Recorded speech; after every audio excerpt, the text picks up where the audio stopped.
Assalamualaikum warahmatullahi wabarakatuh. Selamat pagi dan salam sejahtera bagi kita sekalian. Apa kabar Bapak Ibu? Semoga dalam keadaan sehat walafiat dan tetap semangat di dalam melaksanakan aktivitas sehari-hari. Baiklah, pada kesempatan ini saya akan menyampaikan strategi pembelajaran agenda ketiga, yaitu tentang kedudukan dan peran pegawai negeri sipil untuk mendukung terwujudnya smart governance.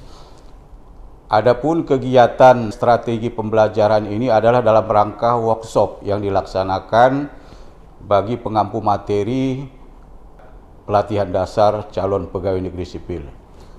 Sebelum saya menjelaskan, saya akan perkenalkan diri terlebih dahulu.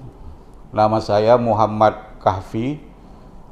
Jabatan dan kedudukan saya saat ini adalah sebagai Widyaiswara Ahli Media di BPSDM Provinsi Sumatera Utara. Bapak Ibu sekalian, saya akan memulai penyampaian ini dengan dasar hukum. Yang pertama adalah Undang-Undang Nomor 5 Tahun 2014 tentang Aparatur Sipil Negara.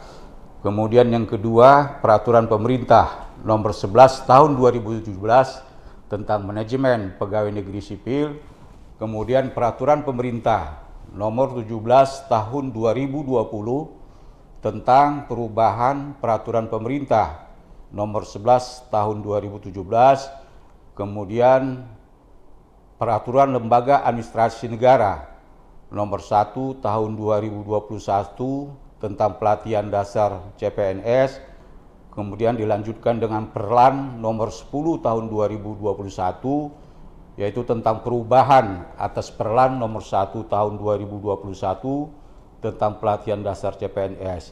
Selanjutnya adalah salinan keputusan Kepala Lembaga Administrasi Negara Nomor 14 K1 PDP tahun 2022 tentang kurikulum pelatihan dasar calon pegawai negeri sipil. Kemudian yang menjadi latar belakang dalam kegiatan workshop ini adalah untuk memenuhi kompetensi sebagai tenaga pengajar atau fasilitator dalam pelatihan dasar CPNS sesuai dengan perubahan kurikulum yang terjadi khususnya pada agenda 2 dan pada agenda ketiga. Di dalam pelatihan dasar kali ini adalah dengan pola distance learning darurat dan keadaan tertentu. Ada 4 agenda. Yang pertama, sikap perilaku bela negara, kemudian nilai-nilai dasar, kedudukan dan peran PNS menuju smart governance, kemudian agenda yang keempat yang terakhir yaitu agenda habituasi. Tentu dalam kesempatan ini saya akan fokus kepada agenda ketiga. Berikutnya adalah deskripsi singkat. Agenda 3 ini adalah untuk memberikan atau membekali peserta pengetahuan tentang kedudukan, peran, hak dan kewajiban, serta kode etik ASN, kemudian sistem merit dalam pengelolaan ASN, serta untuk membekali peserta dengan kemampuan dan kecakapan digital, khususnya digital dasar pada perspektif literasi digital smart ASN. Kemudian yang menjadi tujuan pembelajaran adalah diharapkan setelah mengikuti agenda pelatihan ini, peserta diharapkan mampu memahami kedudukan, peran, hak dan kewajiban, kode etik ASN, konsep sistem merit dalam pengelolaan ASN, dan juga manajemen pengelolaan ASN. Kemudian peserta juga diharapkan mampu mengaktualisasikan kemampuan dan kecakapan digital dasar, tentu pada perspektif literasi digital smart ASN.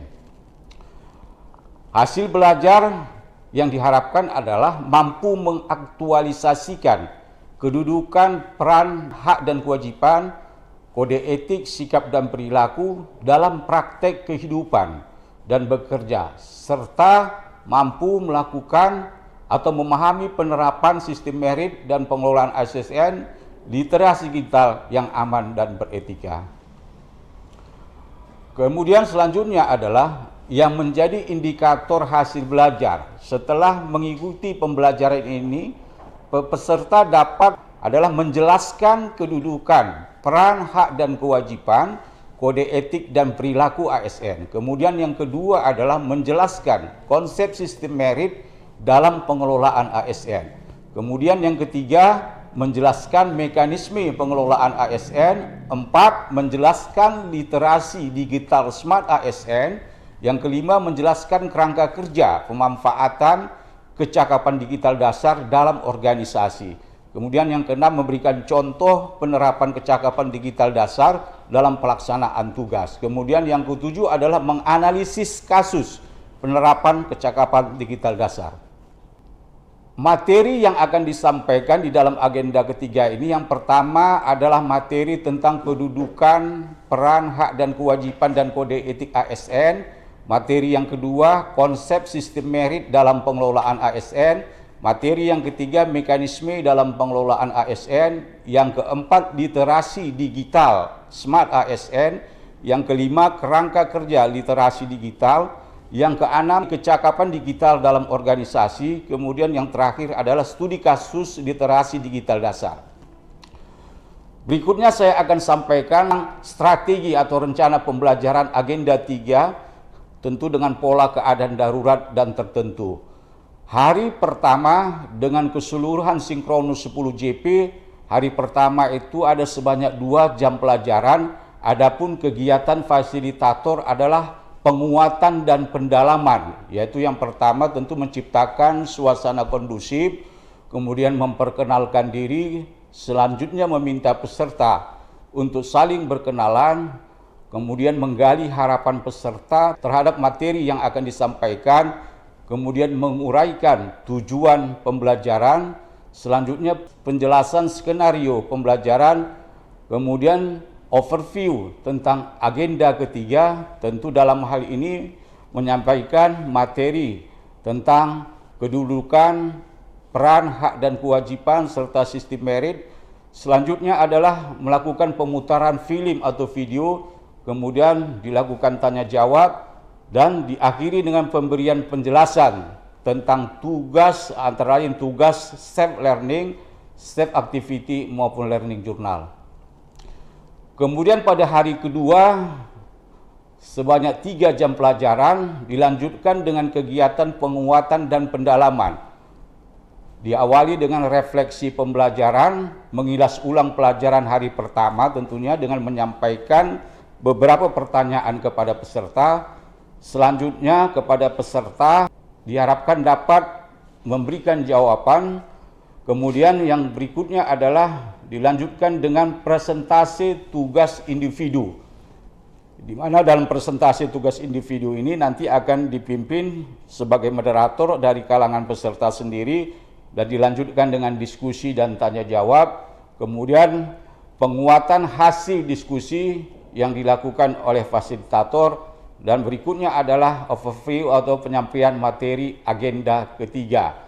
Selanjutnya penjelasan tugas kelompok, dilanjutkan dengan pembagian kelompok dan penjelasan cara menganalisis kasus.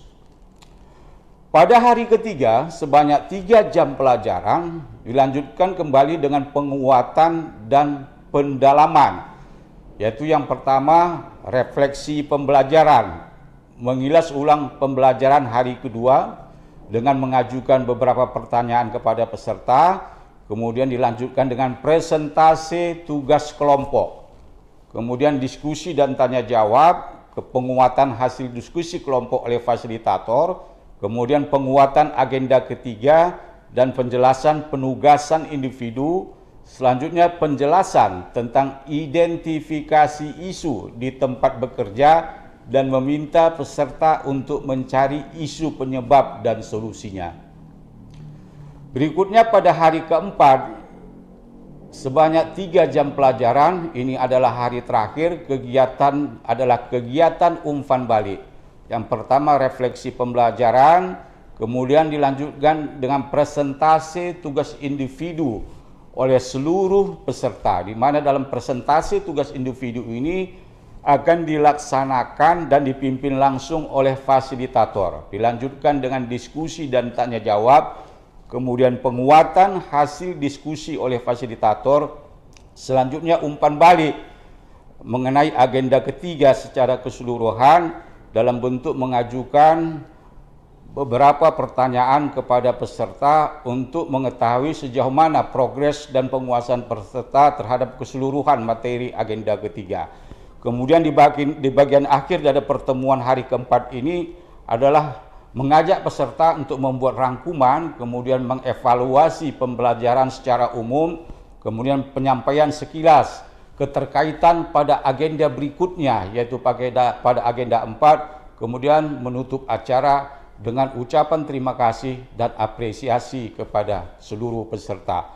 Kemudian pada hari berikutnya, saya ulangi pada pembelajaran asinkronus sebanyak 15 JP. Ini dilakukan dari hari pertama sampai dengan hari keempat. Adapun peran daripada fasilitator adalah memonitor dan merespon peserta dalam bentuk sharing atau menjawab pertanyaan maupun diskusi, baik secara individual dan kelompok, serta mengingatkan peserta untuk menyelesaikan tugas individu atau tugas kelompok maupun learning journal. Aktivitas-aktivitas yang dilakukan peserta dalam kegiatan asinkronus ini, yang pertama self learning, yaitu pertama membaca modul dan bahan ajar, kemudian mencari referensi bahan ajar lainnya dalam bentuk tulisan maupun video. Kemudian yang kedua, melakukan pendalaman dan telaah terhadap modul dan bahan ajar yang ada di Kolabjarlan maupun bahan ajar lainnya yang didapatkan. Kemudian untuk kegiatan self activity, mengerjakan tugas individu yang sudah diupload di LMS. Kemudian mengupload tugas individu yang dikerjakan di LMS sebelum pembelajaran hari berikutnya. Berikutnya adalah menyusun learning journal agenda ketiga, yaitu dari mulai hari pertama sampai dengan hari keempat. Kemudian juga melakukan analisis, mengidentifikasi isu ataupun menemukan gagasan kreatif menggunakan visual analisis untuk mencari faktor penyebab dan juga mencari solusi pemecahannya. Kemudian metode ini dilakukan dengan cara belajar mandiri, kemudian juga dengan sharing dan tanya jawab, dan bisa juga dengan melaksanakan diskusi kelompok antar peserta. Pada group assessment, peserta menonton dan mencermati video kasus yang sudah diupload di Kolabjarlan oleh fasilitator. Kemudian peserta melakukan diskusi kelompok dikaitkan dengan agenda ketiga dan dapat melihat petunjuk bagaimana mengerjakan tugas kelompok yang diupload di Kolabjarlan. Kemudian mengupload tugas kelompok ke Kolabjarlan sebelum pembelajaran berikutnya. Bapak Ibu sekalian, inilah keseluruhan rencana pembelajaran pada agenda ketiga pelaksanaan pelatihan dasar CPNS.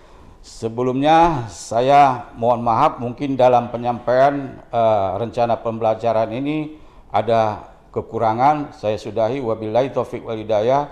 Wassalamualaikum warahmatullahi wabarakatuh. Selamat pagi dan salam sejahtera bagi kita sekalian.